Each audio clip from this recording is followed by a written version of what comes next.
Pangako, magsisikap na po ako mula ngayon. Gagawin ko po ang lahat para maging mabuting anak at makatulong po sa inyo.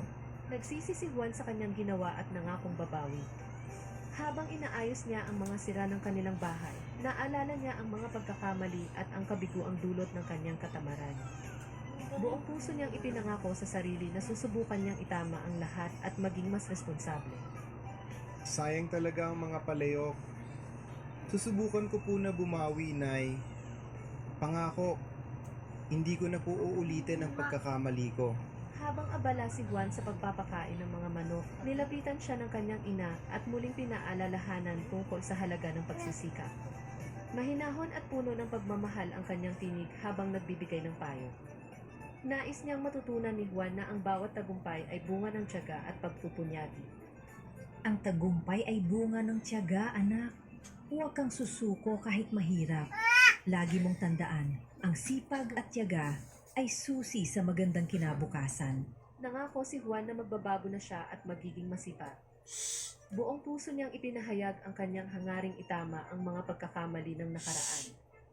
Ramdam ng kanyang ina ang sinseridad ni Juan habang masigasig siya nitong tinutulungan sa mga gawaing bahay. Magiging masipag na po ako, Nay. Pangako po. Masaya ang kanyang ina at proud sa pangako ni Juan. Kitang-kita sa kanyang mga mata ang tuwa at pagmamalaki habang pinagmamasdan ang anak na masigasig sa pagtupad ng pangako. Sa bawat kilos ni Juan, lalong tumitibay ang tiwala ng ina na magbabago na talaga siya. Iyan ang gusto kong makita, anak. Alam ko, natutuparin mo ang mga pangako mo. Lagi akong nandito para sumuporta sa'yo. Magkasamang lumabas si Juan at ang kanyang ina, handang harapin ang bagong araw. Habang tinatanggap nila ang liwanag ng umaga, ramdam ang pag-asa at saya sa kanilang mga puso. Batid nilang anumang pagsubok ay kakayanin basta't magkasama at nagtutulungan sila bilang mag-ina. Salamat po, Nay. Sisikapin ko pong maging mabuting anak. Pangako po, lagi po akong susunod at magpapakabait. Salamat sa pakikinig sa kwento ni Lola today. Kung nagustuhan ninyo ang mga palayok ni Juan Daman, don't forget to like this video, subscribe to the channel, at panoorin pa ang iba pang kwento ni Lola. See you again sa susunod na story time. Ayun o. Lilipat mo nga. Napakabagal. Yung si Frankie yan o. Na. Kain ka ng kawain para maging partner ka rin. Oo. Kaya ba?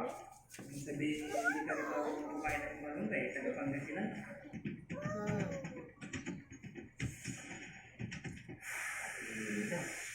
Pag andun ka sa inyo, kung magkalimutan natin yung magamot mo, pinig ka lagi kay tatay. Hindi mo kung anong sabi ni tatay sa'yo, pag naging mo si tatay, sabihan mo rin. Okay ka natin nila. Yung Matawin na naman. tulog. Ba't katapos pagdugo yung tamad? Ba't kayo nasasaktan? Kayo umiiyak? Nagdugo talaga to. Uy, katabi mo. Kisingin mo ito bukas. Nagdugo eh. Kulit nyo kasi.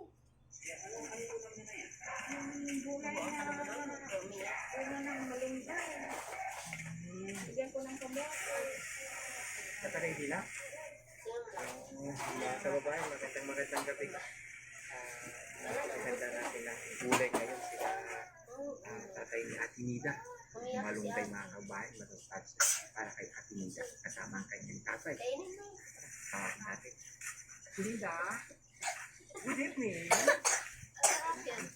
Ano kayo tatay Ay! Maganda dito. Ito ng parang, ano ba yung pinag-usapan niyo tayo? Ano ba yung pinag-usapan ninyong dalawa? Gamot. Dari kan pertama. Mayroon po kay Ate. Oo, meron.